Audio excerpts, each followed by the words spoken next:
میرے نبی نے فرمایا ثلاث مہلکات، ثلاث مہلکات، تین چیزیں تباہ و برباد کر دینے والی ہیں.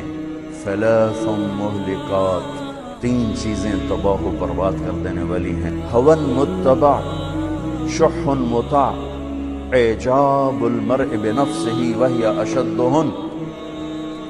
فرمایا کہ خواہش کی غلامی، جو جی میں آیا. افرأیت من اتخذ الہہ ہواہ واضلہ اللہ علی علم. خواہش کے غلام بن گئے، جو جی میں آیا کرنا ہے، جو جی میں آیا کرنا ہے. پہلی چیز ہلاک کرنے والی. شح مطاع، بخل انتہا درجے کا. بخیل اللہ کا دوست نہیں ہو سکتا. راتوں کو تہجد پڑھے، دن میں روزہ رکھے، ہر سال حج کرے، عمرہ کرے، اللہ کہتا ہے میری تیری دوستی نہیں لگ سکتی. بخیل میرا دوست نہیں ہو سکتا.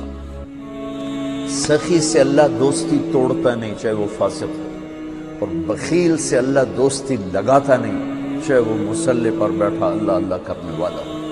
اور شحی تو بڑا بدقسمت ہے. بخیل ہوتا ہے کسی پہ خرچ نہ کرے، اپنے اوپر تو کرے.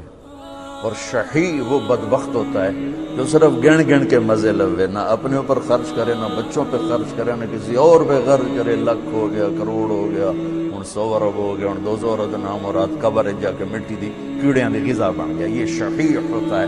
تو میرے نبی نے کہا شح مطاع، وہ بخل جو اسے اپنا غلام بنا لے.